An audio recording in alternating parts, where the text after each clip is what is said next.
Hello, and welcome to today's episode of The Scoop, where seniors can overcome obstacles proactively. My name is Denise Jaworski, and here with me today is Jennifer Scroggins.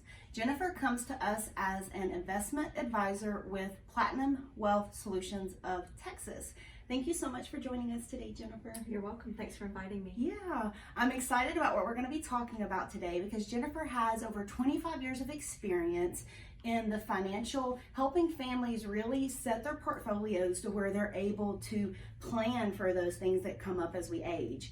So we're going to kind of dive into some good topics that I feel like that our audience really needs to be more educated on. And I really want to focus on long-term care and long-term care insurance. Great. So I know that when you're doing financial advising, there's a lot of moving parts. That's why I kind of want us to focus on this, because I have seen with my experience that seniors, a lot of times, they aren't finding out about a lot of this stuff until it's too late. Mm-hmm. And then it's leaving the daughter or the son who's in the prime of their life kind of putting all the pieces together. And so that's the whole purpose of the Scoop, is to really try to be proactive in our planning. So I want to just kind of start with, what is long-term care? Long-term care is actually the ability to do what's called our activities of daily living on our own. That would be eating, dressing, bathing, walking, thinking, using the restroom. And if we can't do those things, or two of those activities independently, we need help doing that. And oftentimes that falls on the family member to help.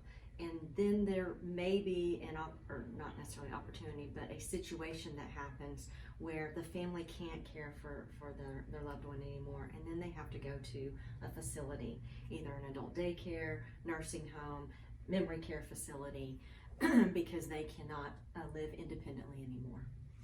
And as we're educating our audience on this, the cost many times in a couple of these different settings can be very expensive. So let's talk a little bit about what type of financial planning, or in particularly long-term care insurance. Mm-hmm. What does long-term care insurance when is a good, let's just talk about long-term care insurance. Yeah, absolutely.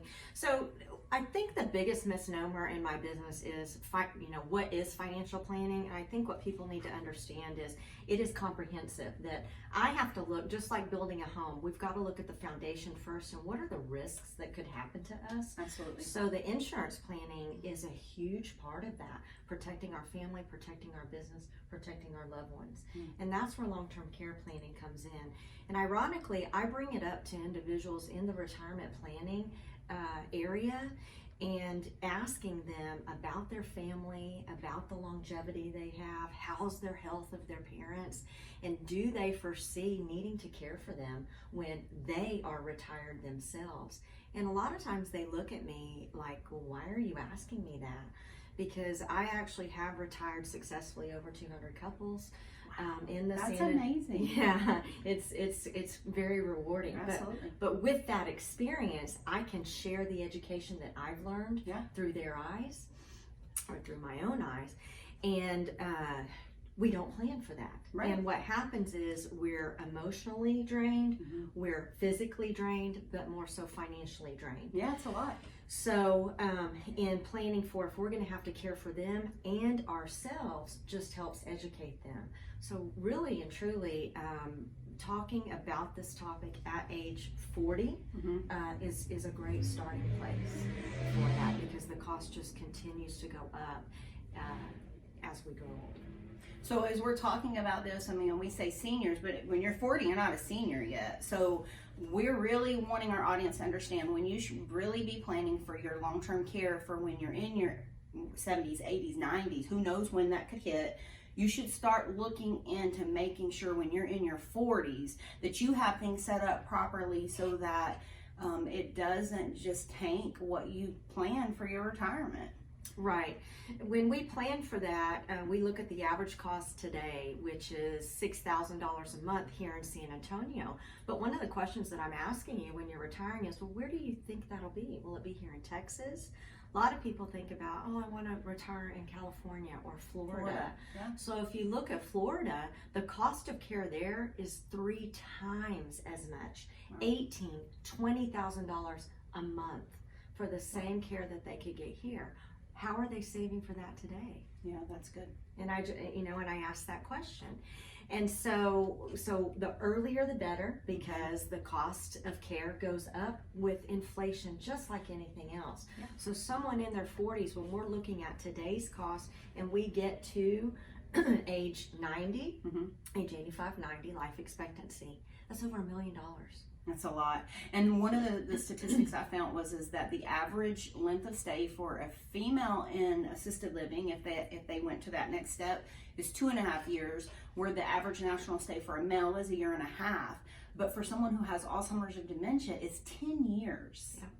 And currently in San Antonio, if you private pay for a memory care assisted living, you're looking at approximately $6,000, $6,500 a month. So multiply that times 10 years, that's well over $500,000 that it's going to cost for someone who may, and we all know the statistics of how the increase of Alzheimer's and dementia is there. So we really want to make sure that our audience understands this so that you're preparing for it, because there's not a magic wand that's going to pay for these costs. Right.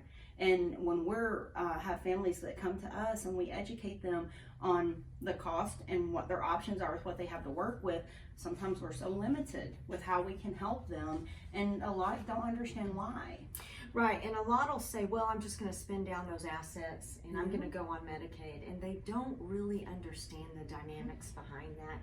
You can't turn back the clock and spend down those assets to where you're even approved. And if you are approved in a facility that has Medicaid, it may be 2-3 hours from here, but on a waiting list, not close to your family, and the care there, The quality's just not the same. Yeah. I mean, when you're private paying, you're going to be able to request and expect a little bit more. Absolutely. I mean, that's just probably the best way to put that. How does someone, if they need to speak with someone who's an estate planning attorney? So obviously some of this stuff might require some dynamics that an attorney should be into place. When should a family take that step? As early as possible. I think we need to be having these discussions when we're healthy and happy, not when we're forced to make those decisions, because a lot of emotions come about. Families don't agree upon that, and when it's already spelled out, then it makes that decision much easier when we're already trying to go through the process of a life-changing event for our family. So you should work with a financial planner who has those resources available, who can bring in an estate planning attorney and ask those tough questions and put it down in writing. Now, when you're working with a client at that, because usually obviously it's a husband and wife in most situations, when they sit down with you, are you having them bring their family in? Absolutely. Okay. Yes, I encourage them to introduce me to their adult children. That's wonderful. So everyone's on the same page, and what it does really, because again, there's money brings a lot of emotion. Yeah. It allows them to sit on the same side of the table. Be mad at me. Let me ask the tough questions, so they're working together to get to that solution.